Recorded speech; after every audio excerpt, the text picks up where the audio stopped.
저희에게 주시는 하나님의 말씀은 누가복음 5장 1절로 7절까지 말씀입니다. 한 마음과 한 입으로 함께 봉독하시겠습니다. 무리가 몰려와서 하나님의 말씀을 들을새 예수는 게네사렛 호숫가에 서서 호숫가에 배 두 척이 있는 것을 보시니 어부들은 배에서 나와서 그물을 씻는지라. 예수께서 한 배에 오르시니 그 배는 시몬의 배라. 육지에서 조금 떼기를 청하시고 앉으사 배에서 무리를 가르치시더니 말씀을 마치시고 시몬에게 이르시되 깊은 데로 가서 그물을 내려 고기를 잡으라. 시몬이 대답하여 이르되 선생님, 우리들이 밤이 새도록 수고하였으되 잡은 것이 없지만은 말씀에 의지하여 내가 그물을 내리리이다 하고, 그렇게 하니 고기를 잡은 것이 심히 많아 그물이 찢어지는지라. 이에 다른 배에 있는 동무들에게 손짓하여 와서 도와달라 하니 그들이 와서 두 배의 채움에 잠기게 되었더라. 하나님의 말씀입니다.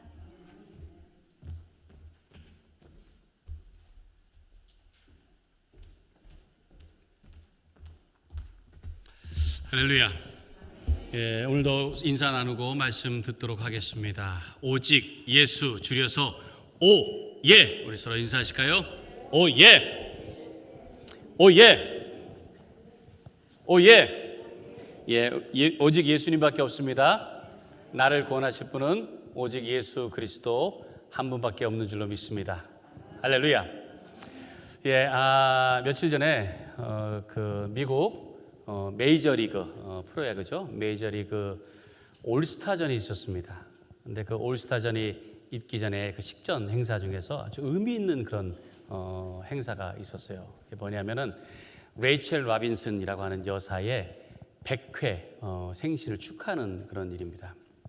그럼 이 레이첼 라빈슨이 누구냐? 메이저리그를 조금 이렇게 아시는 분, 관심이 조금만 있으신 분들은 누구나 다 알만한 인물입니다. 제키 라빈슨이라고 하는 그 흑인 선수인데, 그 선수의 아내 되는 사람이에요. 네. 근데 제키 라빈슨, 이 사람은 여기 이제 사진 보시면 아시겠지만 1919년도에 태어나서 72년도에 세상을 떠났습니다. 그가 47년도 1947년도에 메이저리그에 첫 번째 흑인 선수로 데뷔를 했어요. 근데 이 사람이 얼마나 참 큰 영향을 미쳤는가 하면은, 이 사람이 달고 뛰었던 42번이라는 번호를 그 이후에 다 영구 결번을 시켰습니다. 모든 전 구단에서. 그리고 제키 라빈슨 데이라고 하는 날을 정해서 그날은 전 선수들이 다 42번 번호를 달고 뛰는 날이에요. 그만큼 이 제키 라빈슨이라고 하는 인물이 굉장히 유명한 그런 사람입니다. 그가 이처럼 위대한 인물로 남게 된 것이, 흑인 최초로 메이저리그라고 하는 곳에 선수로 데뷔를 해서 그 47년도에 데뷔를 했으니까 얼마나 그 당시에 흑인의 인권이 참 아주 말할 수 없이 낮은 그런 상황이었음에도 불구하고 그런 인종차별, 그런 모든 어려움과 그런 고통을 다 감수했다는 거예요. 그리고 뛰어난 실력을 가지고 그 활동을 했습니다. 그래서 그 제키 라빈슨으로 인해서 그 이후에 많은 흑인 선수들이, 지금 많이 있잖아요. 흑인 선수들이 메이저리그에 진출할 수 있는 그런 선구자 역할을 한 사람이에요. 당시에 일화가 있습니다. 처음에 이 데뷔를 한 데가 그 브루클린 다저스라고 하는 팀인데, 지금은 이제 LA 다저스 팀이 됐습니다. 거기에 단장이 있었습니다. 브랜치 리키라고 하는 단장이 있었는데, 그 단장이 이 제키 라빈슨을 데뷔를 시키려고 한 거예요. 그러면서 면담을 하면서 물었습니다. 자네는 인종적인 이런 모욕을 모두 다 감당할 수 있겠는가? 라고 물었어요. 그랬더니 제가 맞서 싸울 용기가 있습니다. 라고 했대요. 그랬더니 아니야.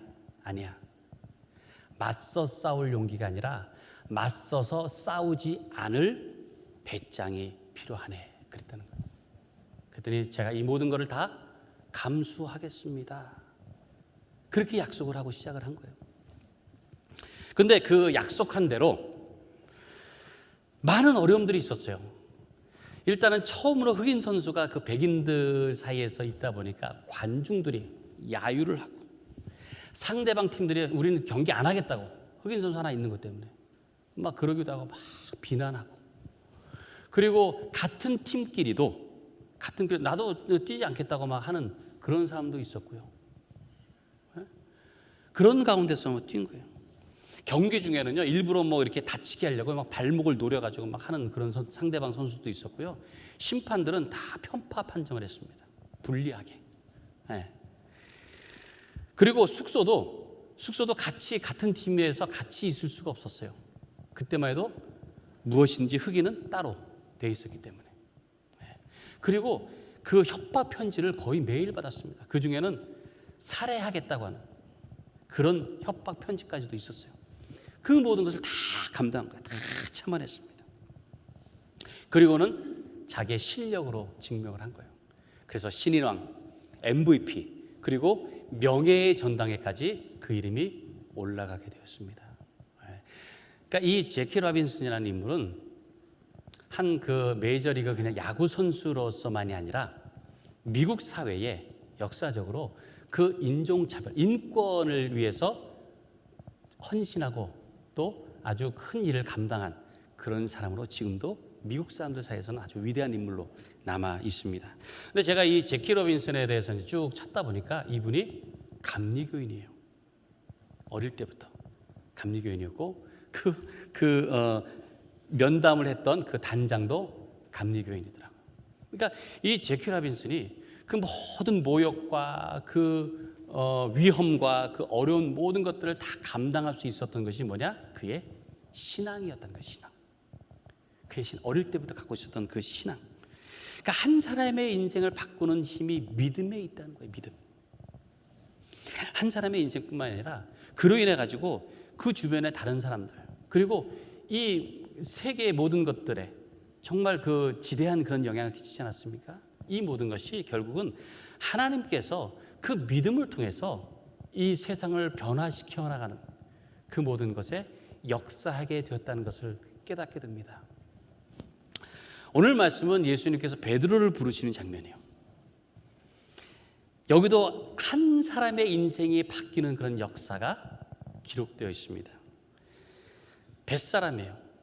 그냥 고기를 잡는 평범한 어부였습니다, 베드로는.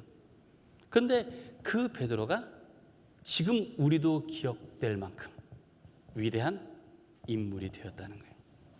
베드로 하면은 뭐 12사도 중에서 제일 먼저 꼽잖아요. 제일 먼저 베드로를 떠올립니다.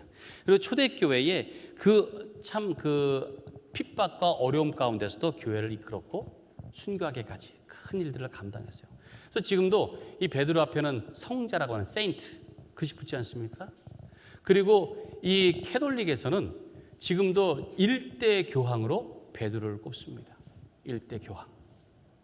그만큼 위대한 사람이 됐어요. 어떻게 평범한 어부가 그렇게 역사의 위대한 그런 인물이 될 수 있었을까? 하나님의 이 부르심, 이것이 또 얼마나 놀라운지 오늘 말씀을 통해서 다시 한번 깊이 깨닫는 여러분들 되시기 바랍니다. 예, 오늘 말씀 시작을 한번 볼까요? 1절, 2절 말씀 보니까요. 무리가 몰려와서 하나님의 말씀을 들을새 예수는 게네사렛 호숫가에 서서 호숫가에 배 두 척이 있는 것을 보시니 어부들은 배에서 나와서 그물을 씻는지라. 이 베드로를 부르시는 장면, 제자들 부르시는 장면들이 복음서에 다 있습니다. 근데 베드로 부르시는 장면이 다른 복음서에는 간단하게 돼 있어요. 간단하게 그냥 뭐 제자들이 그물을 씻고 있고 그리고 예수님이 그들을 불렀다. 그냥 간단하게 돼 있어요. 근데 누가복음에는 자세하게 이것이 나와 있습니다. 근데 자세하게 나오는데 여기 보면은 그 게네사렛 호수라고 나와 있죠. 게네사렛 호수.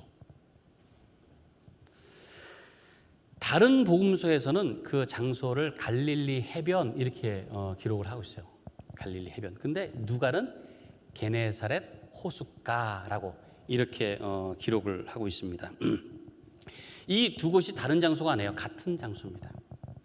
우리가 흔히 알고 있는 갈릴리 호수 또는 갈릴리 바다라고 하는 거기가 그 지역에 따라서 부르는 명칭이 조금씩 달랐던 거예요. 달랐던 거고, 사실은 이 게네사렛 호수라고 하는 게 더 정확한 표현입니다. 왜냐하면 거기는 바다가 아니거든요. 이렇게 내륙에 육지 안에 이렇게 물이 고여 있는 거예요. 그래서 짠 물이 아니고 민물입니다. 민물이고. 근데 이제 거기가 좀 이제 커요. 뭐 저는 이제 가보지 못했습니다만은 그 위에서부터 아래까지 그 가장 긴 곳은 한 21km 정도 된답니다. 그러니까 호수면서도 굉장히 크죠. 그리고 막 바람이 일고 그러면 이제 이 파도가 이제 치고 이렇게 파도가 있기 때문에 마치 바다처럼 보일 수가 있습니다. 예. 그래서도 갈릴리 바다라고도 그렇게 표현을 합니다. 근데 왜 누가는 굳이 뭐 갈릴리 바다라고 해도 되는데 게네사렛 호수라고 그렇게 표현했을까요? 누가가 직업이 의사잖아요. 의사. 누가는 좀 더 세상을 넓게 알고 있습니다. 알다 보니까 그것이 바다가 아니고 호수라고 하는 것을 더 정확하게 표현을 하고 있는 거예요. 그래서 누가 보면 다 호수로 나옵니다. 다 호수. 근데 반면에 제자들이나 거기에 사는 사람들은 그게 바다라고 생각하면서 살고 있는 거예요. 바다. 그러니까 내가 생각하는 것, 내가 경험하는 것이 다겠죠. 그게. 그러니까 그 바다라고 하는 생각, 그것에서, 그 관점에서 벗어나기가 쉽지 않은 거예요. 우리도 마찬가지입니다. 우리가 지금 여기 사는 데가 어디예요? 세계의 중심, 네? 미국의 수도, 워싱턴. 여러분께 와닿습니까?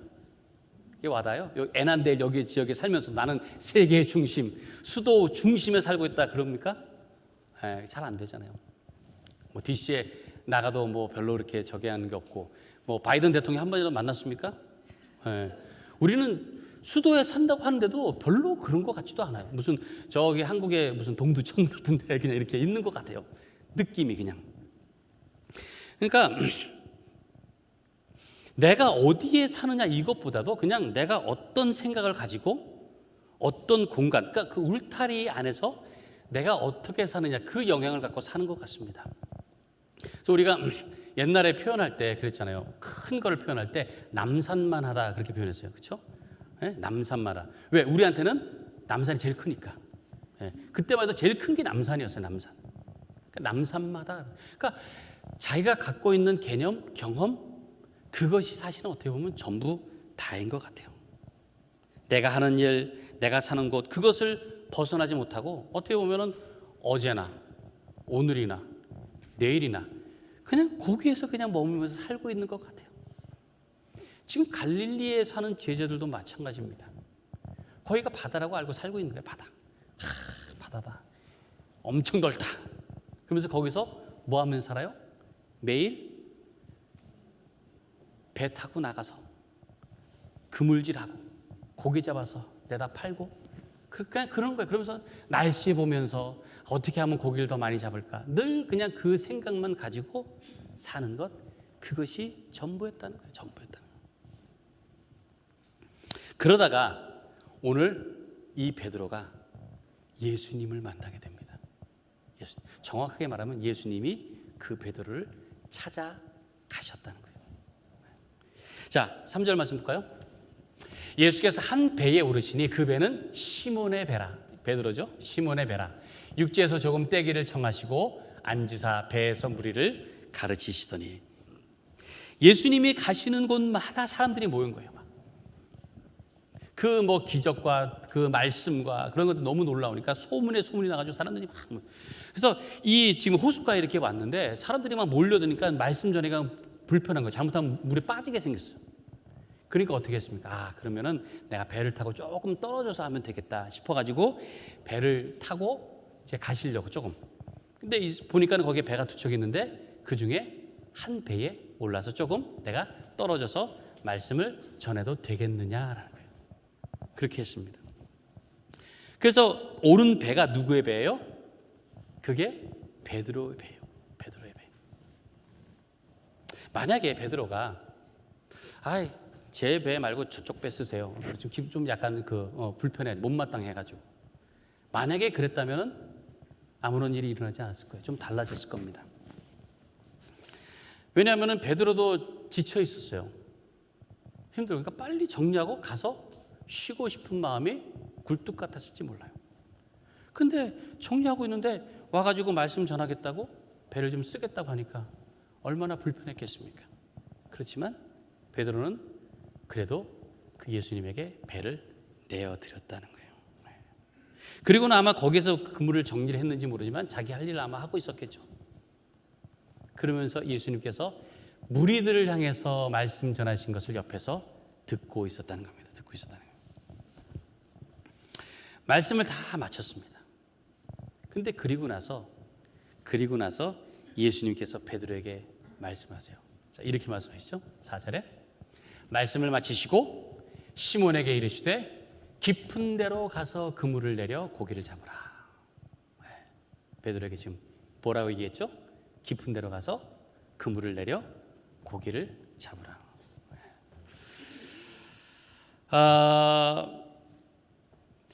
베드로는 지금 자기의 모든 일을 다 마치고 좀 정리를 하고 그러고 있는데 어쩔 수 없이 그 예수님을 태우게 됐습니다. 그리고 그분 말씀을 듣게 됐어요. 어찌 보면 이게 좀 계획에 있었던 일들은 아니에요. 좀 갑자기 뜻밖의 생긴 일이에요. 그런데 그런 상태에서 갑자기 다시 가가지고 그물을 내려서 고기를 잡으라? 이게 금방 이해되지 않는 말씀입니다. 왜냐하면은 예수님께서 배를 빌려 쓰셨잖아요. 그러면은 내가 이렇게 배를 잘 쓸 수 있도록 배를 내준 거 고맙다라고 그 얘기만 하면 되는 거예요.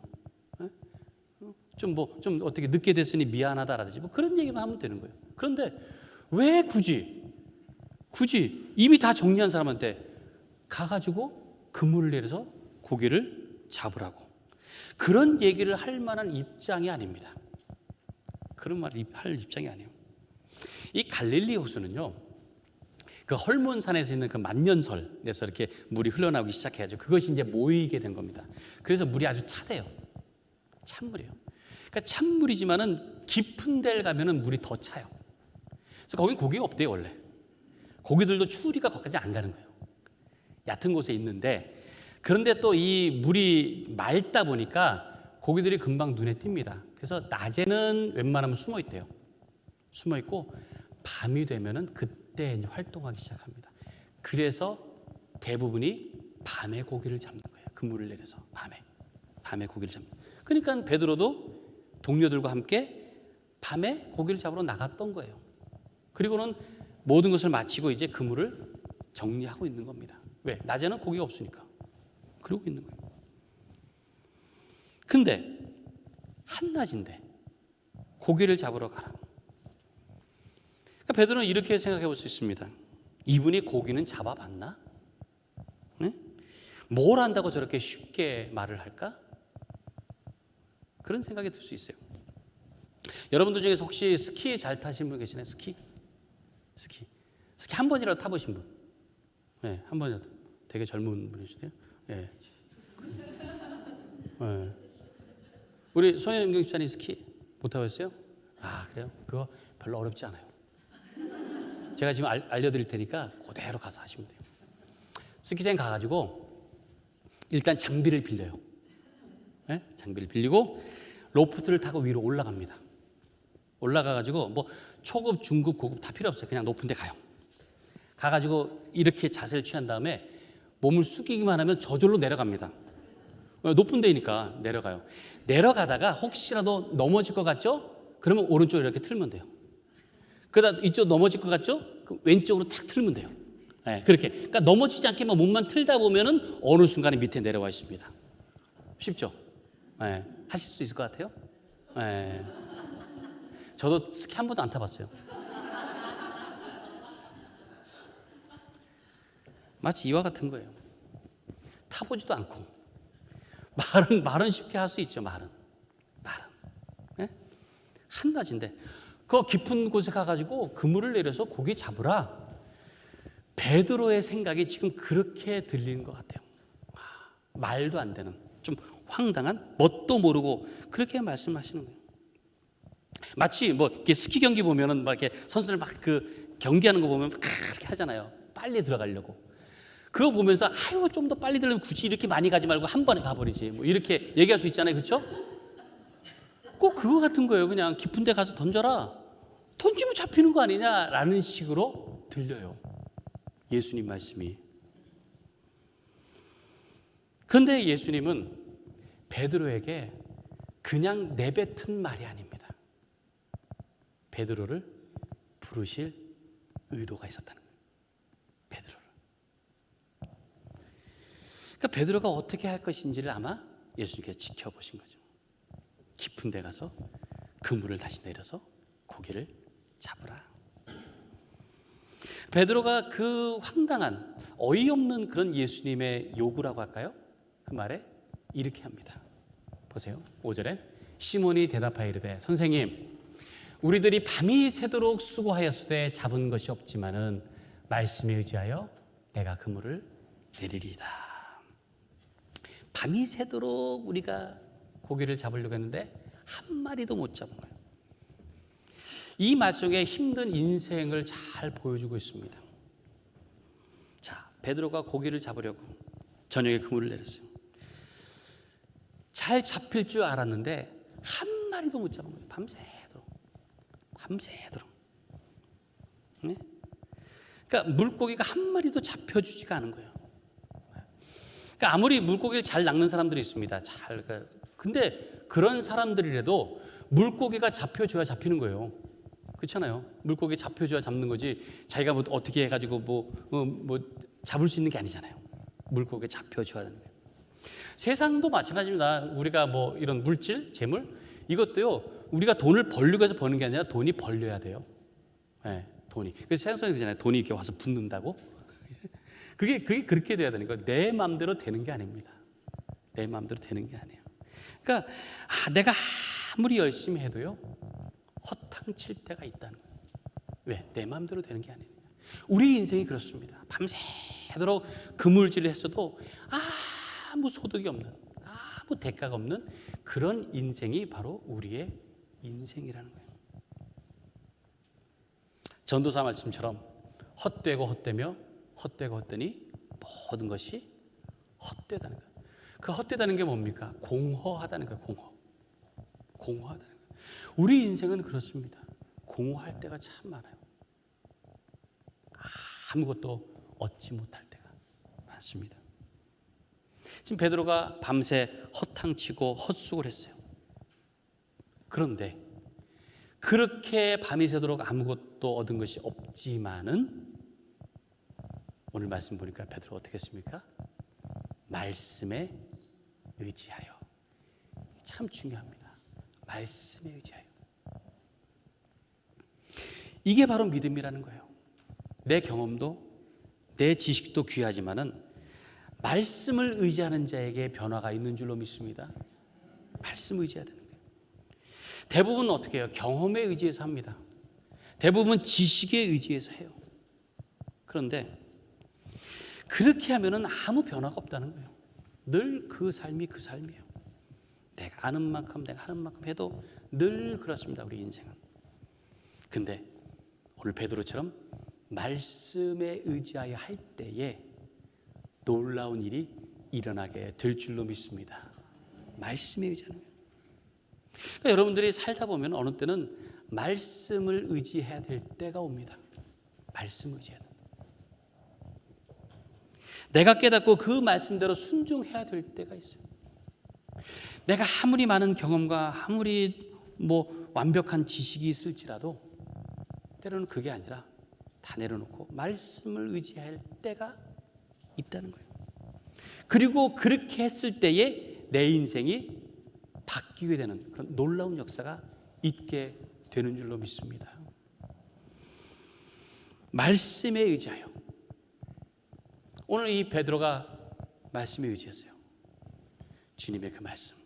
그래서 그대로 합니다. 깊은 곳에 가서 그 그물을 내렸더니 어떻게 되었죠?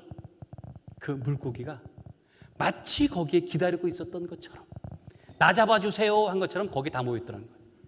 잡다 보니까는 이 두 배에 가득 차지고 막 배가 잠길 만큼 엄청나게 잡히게 되다. 말도 안 되는 상황이죠. 말도 안 되는. 지금 우리 손 집사님이 갑자기 스킬 팍 타는 것처럼 그런 말도 안 되는 그런 상황이 지금 일어나게 된 거예요. 지금 말도 안 되는. 베드로가 허탕을 치고 나서 빈 배였습니다. 거기에서 들려진 하나님의 말씀, 그것을 그냥 흘려버리지 않았다는 거예요. 여러분들 지금 이 자리에 와 계시지만은 여러분들의 어떤 빈 곳이 있을지 모르지만 오늘 말씀 듣는 동안에 말씀에 의지하여서 모든 것이 풍성해지는 귀한 은혜가 있기를 간절히 축원합니다. 그 말씀이, 그 빈 배에서 들었던 그 말씀이 그의 마음을 움직인 거예요. 베드로의 마음을. 그래서 말씀에 내가 의지해야 되겠다, 그 말씀에 순종해야 되겠다, 그물을 내렸는데 놀라운 결과를 얻게 됩니다. 때로는 내가 내 경험이 있고 지식이 있어가지고 그것 때문에 하다가도 허탕칠 때가 있습니다. 밤새 헛고생하는 것으로 지치고 힘들 때도 있어요. 말도 안 되는 것을 그래도 해야 될 때가 있다는 겁니다. 근데 그럴 때에 주님의 말씀이 얼마나 놀라운지를 깨달아야 돼요. 그 말씀은 가장 선하고 가장 최고이고 가장 놀라운 힘이 되는 것입니다. 하나님의 말씀. 삶을 변화시키는 믿음, 그 믿음이 말씀을 통해서 여러분 가운데 있기를 간절히 축원합니다. 예수님께서 그렇게 베드로를 제자로 부르시면서 이렇게 말씀하셨습니다. 10절 말씀 보면 이렇게 말씀해요. 예수께서 시몬에게 이르시되 무서워하지 말라, 이제후로는 네가 사람을 취하리라. 이제후로는 네가 사람을 취하리라. 베드로가 물고기 낚는 어부였습니다. 근데 이제는 사람을 낚는 제자로, 사도로 부르심을 변하게 되는 거예요. 여기서 취하리라는 이 단어가 그 주에 보면, 성경 밑에 주에 보면은 사로잡으리라라는 뜻을 갖고 있습니다. 그러니까 사람을 이렇게 사로잡는다는 거예요. 그전에는 그러지 못했어요. 물고기가 잡혀줘야 되니까 맨날 물고기 따라다니는 삶이었습니다. 세상에서도 우리가 그래요. 돈을 우리는 따라가는 삶이었어요. 그냥 여기 있을까 저기 있을까 잡혀주면 되는 거예요. 사람 관계에서도 사람을 따라다니는 삶이었습니다. 우리가. 그런데 오늘 베드로가 변하고 나니까 어떻게 된다고요? 사람을 사로잡는다. 사람을 취하는 거예요. 세상을 취하는 겁니다. 믿음을 통해서 이런 변화가 우리 가운데 있게 된다는 말씀이에요. 저는 바라옵기는 말씀에 의지하는 믿음이 여러분 가운데 있기를 간절히 바랍니다. 그 믿음만 있으면, 그래서 말씀에 의지해서 순종하면은 세상에 잡혀 사는 것 아니고, 사람에 잡혀 사는 게 아니고, 이제는 세상을 사로잡고 사람을 사로잡는 그런 삶을 살게 되는 줄로 믿습니다. 언젠가는 말씀에 순종해야 될 때가 있어요. 그때를 놓치지 마시고 주님 앞에 순종하고 말씀을 의지함으로 그 믿음을 가지고 여러분의 삶이 변화되고 새로워지는 그런 은혜가 있기를 간절히 축원합니다. 우리 함께 찬양하고 그리고 기도하도록 하겠습니다.